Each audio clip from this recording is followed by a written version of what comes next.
Look around you. Why do some people seem to effortlessly build wealth while others struggle, trapped in a cycle of financial hardship? The answer isn't always found in their paycheck, their background, or their luck. It's hidden in plain sight, in the small, seemingly insignificant choices they make every single day. These choices are the habits that silently carve two vastly different paths in life, one leading to prosperity, the other to perpetual struggle. The truth is, your financial future isn't determined by a single grand decision, but by the accumulation of your daily routines. Consider the start of the day, where the divergence is most stark. The wealthy often rise before the sun, dedicating their first hours to sharpening the mind and body. They might engage in vigorous exercise, meditate to gain clarity, or read material that expands their knowledge. Their morning is a deliberate act of preparation, a strategic session to plan their day for maximum impact. In contrast, the path of poor habits often begins with the blare of a snooze button. The first moments are spent aimlessly scrolling through social media, a reactive start that immediately puts them on the back foot.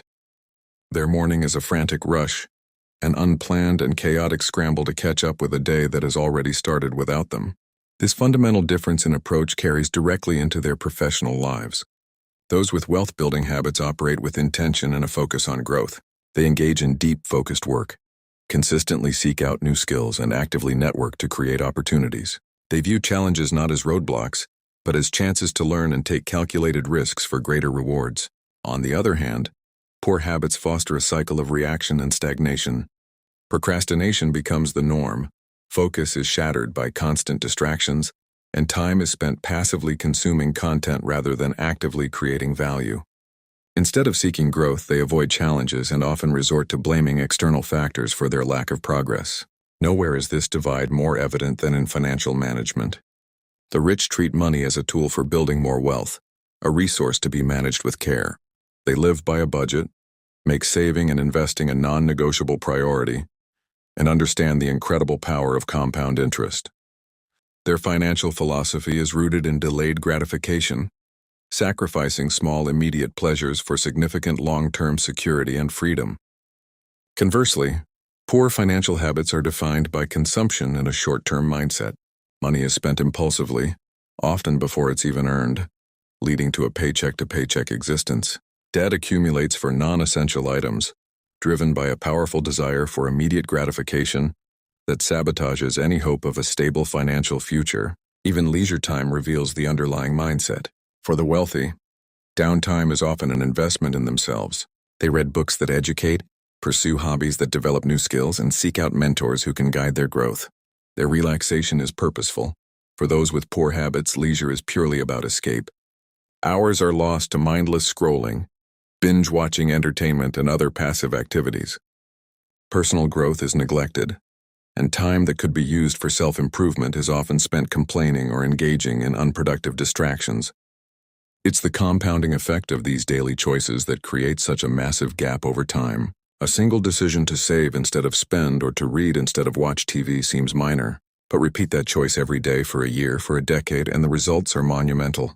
Like a snowball rolling downhill, small positive habits accumulate into an avalanche of success, while small negative habits compound into a mountain of regret and missed opportunities. So how do you start building the habits that lead to wealth? Begin small. Don't try to change everything at once. Pick one habit, like reading for 15 minutes a day or setting aside a small amount from each paycheck. Consistency is far more important than intensity. Identify the triggers for your bad habits and replace them with positive actions. Find someone to hold you accountable, a friend, a mentor, or a community. Use tools like journals and planners to bring intention to your days. Ultimately, remember this. The life you desire is not a matter of chance, but a matter of choice. Your wealth, your success, and your fulfillment are not waiting for you at some distant destination. They are being constructed or deconstructed by the blueprint you follow every single day. The power to change your financial destiny lies not in a lottery ticket, but in the deliberate, consistent, and intentional habits you choose to cultivate starting today. Have you ever wondered if the old rules of making money still apply? For generations, wealth was built on physical assets, on land, on factories, on 9-to-5 jobs. But today the game has changed. A new frontier has opened up. one that exists not in the physical world but in the digital one. This is the digital economy, a vast interconnected network where data flows like currency and new empires of wealth are being built from laptops and smartphones. It's a revolution, and it's happening right now. This new world is supported by several powerful pillars. First, there's e-commerce and dropshipping, where digital storefronts operate 24/7, selling products to customers across the globe without ever holding physical inventory. Then we have the booming creator economy.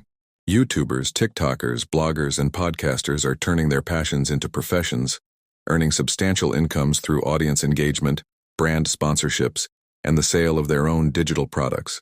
The freelancing and gig economy has also exploded, empowering individuals to offer their skills, from graphic design and coding to writing and consulting, to a global marketplace, all from the comfort of their home. Beyond these, we see the disruptive force of cryptocurrency and blockchain. This isn't just about digital money. It's about creating entirely new financial systems, digital collectibles like NFTs and decentralized applications that are reshaping how we think about ownership and value. Finally, the realm of online education has transformed experts into entrepreneurs. Individuals with specialized knowledge are now packaging their skills into online courses and workshops, sharing their wisdom with millions, and monetizing their expertise on a massive scale. What makes this digital gold rush so compelling are its unique advantages. The barrier to entry is remarkably low. Unlike a traditional business that requires massive capital for real estate and inventory, a digital venture can often be started with little more than a laptop and an internet connection. This accessibility is paired with unprecedented global reach. Your market is no longer your neighborhood, but the entire world.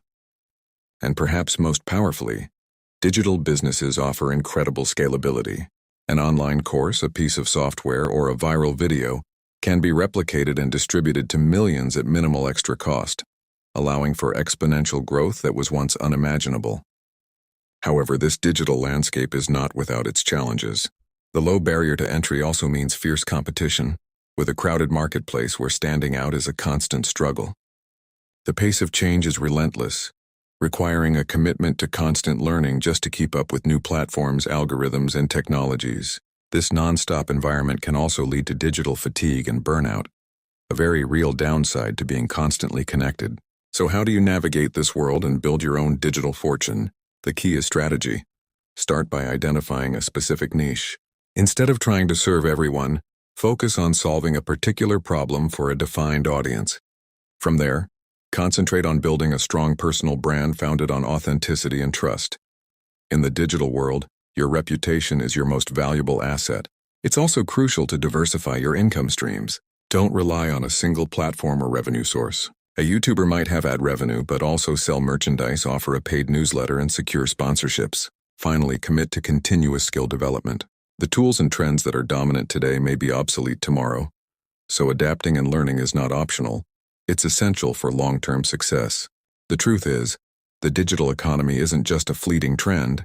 It's the future of how wealth is created and distributed. It offers unprecedented opportunities for anyone with a connection and a desire to build something of their own. The old paths to prosperity are still there, but a new, faster, and more accessible highway has been built right alongside them. The only question left is, will you take the exit? Market crashes are a recurring theme in the financial world, yet with each downturn a familiar story unfolds. Scores of investors see their portfolios decimated, not just by the falling numbers, but by their own hands. It's a paradox as old as the markets themselves. The moments of greatest opportunity often become the moments of greatest loss. So why do so many investors stumble when the floor gives way? The reasons are deeply rooted in a combination of human psychology, poor planning, and a fundamental misunderstanding of how markets truly work. The primary culprit is a trio of psychological traps that ensnare even seasoned investors. Panic selling is the most visceral of these. As the red numbers flash and portfolios shrink, the primal instinct of fear takes over, compelling investors to sell everything to stop the bleeding. They liquidate their holdings at the bottom, turning temporary paper losses into permanent real ones. This is fueled by recency bias, a cognitive shortcut where our brains give more weight to recent events. The sharp, painful drop of the last few weeks overshadows decades of historical data showing market growth, leading to the irrational belief that this time, it will only go down. Compounding this is loss aversion, the psychological principle that the pain of losing is twice as powerful as the pleasure of an equivalent gain. This intense fear of further loss pushes investors to lock in their losses, rather than enduring the volatility required to see a recovery. Beyond psychology, a lack of preparation creates a house of cards ready to topple at the first sign of trouble. Many investors navigate the markets without a clear investment plan. They have no defined goals, no predetermined risk tolerance, and no strategy for what to do when turmoil hits. Consequently, they react impulsively to market noise rather than sticking to a disciplined approach. This is often exacerbated by over-leveraging. Using borrowed money to invest can supercharge gains in a bull market, but it becomes a deadly trap in a downturn, amplifying losses and often leading to margin calls that force liquidation at the worst possible time. Furthermore, an insufficient emergency fund can be disastrous. When a job is lost or an unexpected expense arises during a recession, investors without a cash cushion are forced to sell their investments to cover living expenses, regardless of market conditions. A fundamental misunderstanding of market cycles also leads to catastrophic errors. History is replete with examples of market crashes followed by strong recoveries, yet many investors sell at the trough, the point of maximum pessimism. They cash out when prices are at their lowest, missing the inevitable rebound that follows. Ignoring the lessons of history, that downturns are a normal, albeit painful, part of the economic cycle, is a costly mistake. Instead of seeing a downturn as a temporary event, they treat it as a permanent state, failing to recognize that bear markets have always, eventually, given way to bull markets. This flawed perspective is often amplified by a focus on short-term noise. The 24/7 news cycle thrives on media hysteria, with sensational headlines and breathless commentary fueling fear and encouraging rash decisions. Watching the daily fluctuations of the market can become an obsession, distracting investors from their long-term goals. Every minor dip feels like the beginning of the end, and every rally seems like a false dawn, creating a state of perpetual anxiety that clouds judgment. Finally, a lack of diversification can turn a market-wide downturn into a personal financial catastrophe. Investors with concentrated portfolios, heavily weighted in a single stock or sector, are exceptionally vulnerable. When that one area collapses, their entire portfolio goes down with it. The age-old wisdom of not putting all your eggs in one basket is a critical defense against the unpredictable nature of market crashes. Diversification spreads risk, ensuring that a collapse in one area doesn't wipe out an entire investment account. Navigating a crash successfully isn't about having a crystal ball. It's about discipline and preparation. The path to success involves having a solid plan, staying diversified, strategically rebalancing your portfolio, and maintaining a long-term perspective. Ultimately, market crashes are a test of emotional fortitude and strategic resilience, not a test of raw intelligence. By understanding the pitfalls and preparing a defense against our own worst instincts, investors can transform moments of market panic into opportunities for long-term wealth creation, mastering their emotions to master the market.